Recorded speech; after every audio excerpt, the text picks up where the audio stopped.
So hello guys, good day and welcome to our class CSGE Elective 3 Leadership and Management in the Profession. So ngayon pag-uusapan natin ang about leadership or yung understanding leadership. So kami pala ang group 1 which is ako nga pala si Reynalyn May Monson and ito yung aking mga kagrupo si Arvin Agnes at si Angelina Olalte. So ang topic na naka-assign sa amin ay about sa understanding leadership kung saan nakapaloob dito yung mga iba't ibang kahulugan ng leadership. At upang sa ganun ay maintindihan natin na yung mga iba't ibang kahulugang iyon ay nakakaapekto or may impact sa pamumuno ng isang tao or yung leadership. Okay, what is leadership? So dito na pumapasok yung idea which is magbibigay kami ng mga certain definition ng leadership kung sa ganun ay mas maintindihan natin kung ano nga ba itong leadership na ito. So first definition ay leadership is a trait.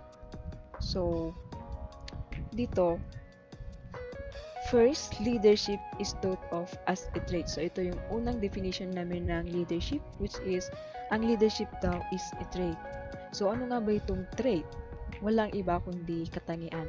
So ang pamumuno daw ay pwedeng dinedescribe as a trait or katangian. A trait is a distinguishing quality of an individual which is often inherited. So maaaring itong leadership daw which is dinedescribe as a trait ay maaaring namamana. Defining leadership as a trait means that each individual brings to the table certain qualities that influence the way he or she leads. Some leaders are confident, some are decisive, and still others are outgoing and sociable. So ito na yung tinutukoy na katangian. So maaaring yung mga ibang leaders, may mga leader na confident, meron din mga decisive, o yung mga at may mga outgoing din and sociable. So sa paraan ng pagtuturo or sa paraan ng pamumuno ng leader, maaaring magbibigay rin ng mga certain qualities sa ibang individual which is nakakaapekto rin sa kung saan o kung paano siya mamuno. Saying that leadership is a trait places a great deal of emphasis on the leader and on the leader's special gifts. It follows the often expressed belief leaders are born, not made. So dito sa leadership is a trait ay nakafocus siya kung saan nakafocus siya sa mismong katangian ng isang leader kung saan pinaniniwalaan na itong leaders are born and not made. It's simply like leaders are born with a natural leadership abilities at hindi yung not made which is pinag-aaralan muna how to be a good leader. Next is leadership is an ability. A person who has leadership ability is able to be a leader, that is, has the capacity to lead. Ang ibig sabihin nito ay yung mga taong may kakayahang maging leader or may kakayahang mamuno ay may kayang maging or kayang maging leader. Now, while the term ability frequently refers to natural capacity, ability can be acquired. Dito naman sinasabi na madalas itong ability ay about sa likas na kapasidad or yun nga, likas na capacity. So, maaari rin na ang kakayahan ay maaaring makuha. Okay, for example, some people are naturally good at public speaking while others to become comfortable speaking in public. So, halimbawa raw, may mga ilang tao na may likas ng kakayahan na magsalita sa publiko. At yung mga iba naman ay pinag-aaralan pa lang nila kung paano maging comfortable sa pagsasalita in public. Okay, and similarly, some people have the natural physical ability to excel in a sport while others develop their athletic capacity through exercise and practice. So, dito naman, sinasabi na yung mga ibang tao ay may lakas na kakayahan na or likas na physical ability na para maging mahusay in a sport. And other naman, yung mga ibang tao naman ay kailangan pa nilang i-develop yung kanilang athletic capacity through yung pag-ehersisyo at yung mga practice.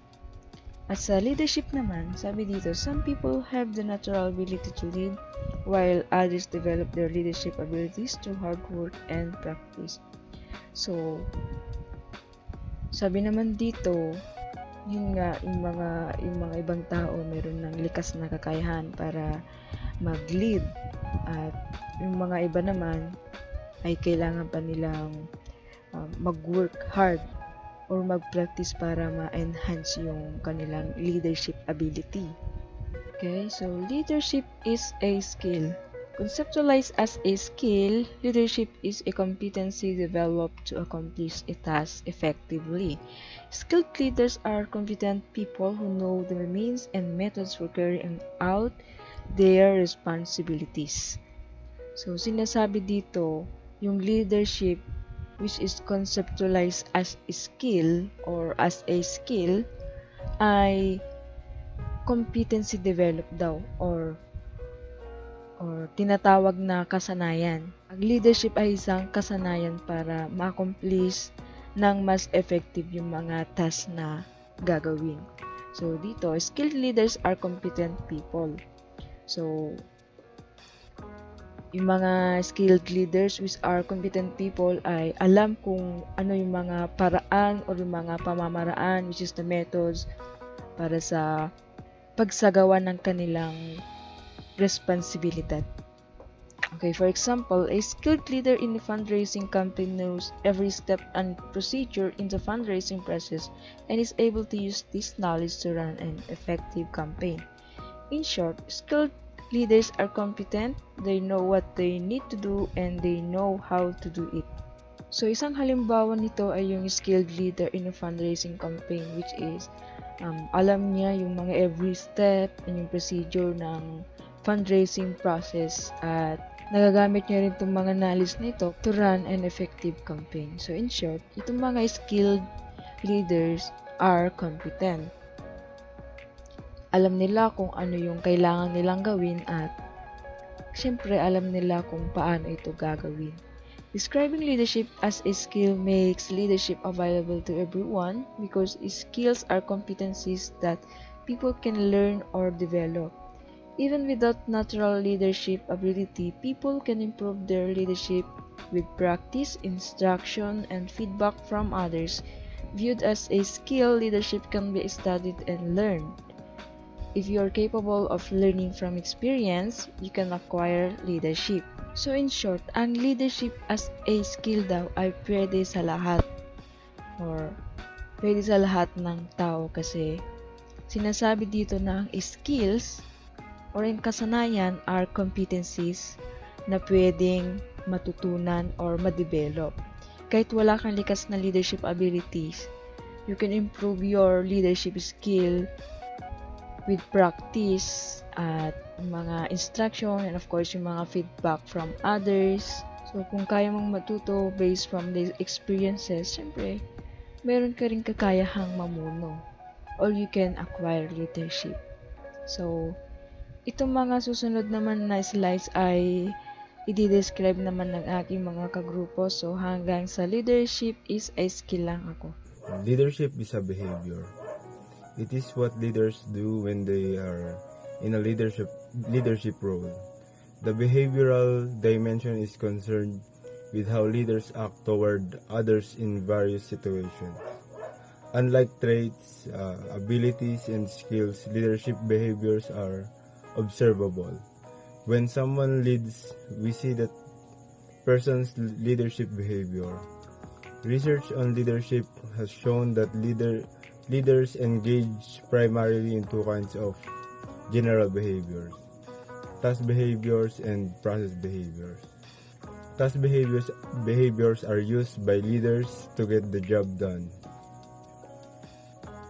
Process behaviors are used by leaders to help people feel comfortable with other group members and is in the situation in which they find themselves. Since leadership requires both task and process behaviors, the challenge for leaders is to know the best way to combine them in their efforts to reach a goal. Behavior of a leader is one of the important thing to be a successful team or group. Dahil dito may connect yung leadership mo sa members ng grupo and dito sila mag-react as a group based sa behavior of a leader. Leadership is a relationship. Another and somewhat unusual way to think about leadership is as a relationship. From this perspective, leadership is centered on the communication between leaders and followers rather than on the unique qualities of the leader. Thought of as a relationship, leadership becomes a process of collaboration that occurs when between leaders and followers. A leader affects and is affected by followers, and both leader and followers are affected in turn by the situation that surrounds them.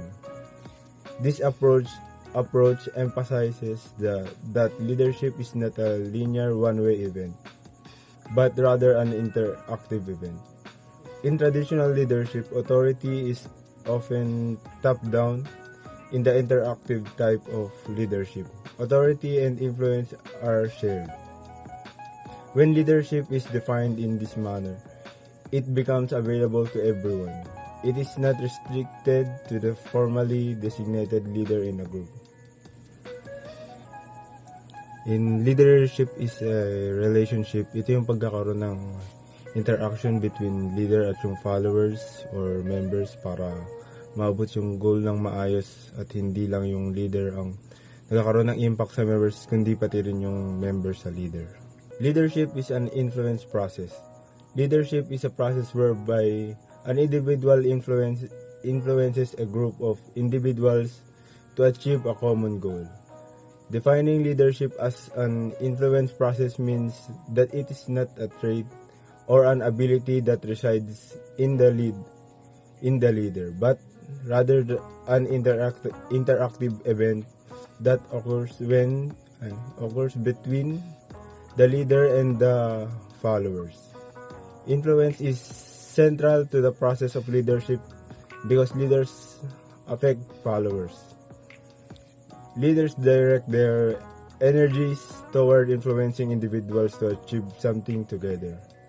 Stressing common goals gives leadership an ethical dimension because it lessens the possibility that leaders might act toward followers in ways that use coercion or are unethical. The leader have to influence its followers or members because para ma-reach ang goal by influencing the members, kailangan niya maging good example and kailangan niya i-direct ang members patungo sa para ma-reach ang goal ng group. Global Leadership Attributes. In 2014, Robert House led a group of 160 researchers in an ambitious study to increase our understanding of the impact culture has on leadership effectiveness. The GLOBE, which is Global Leadership and Organizational Behavior Effectiveness, studies drew on the input of 17,000 people in 62 countries in determining how leadership varies across the world. Among the many findings generated by the GLOBE studies was the identification of positive and negative leadership characteristics that are universally accepted worldwide. See Table 1.1. Universal Leadership Attributes.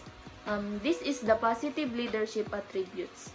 Trustworthy, positive, build confidence, intelligent, win-win problem solver, administratively skilled, excellence-oriented. Just plans ahead, dynamic, motivational, communicative, coordinator, honest, encouraging, motivator, dependable, effective, informed team builders. This is the negative leadership attributes. Loner, imitable, ruthless, asocial, non-explicit, dictational, non-cooperative, egocentric. The dark side of leadership.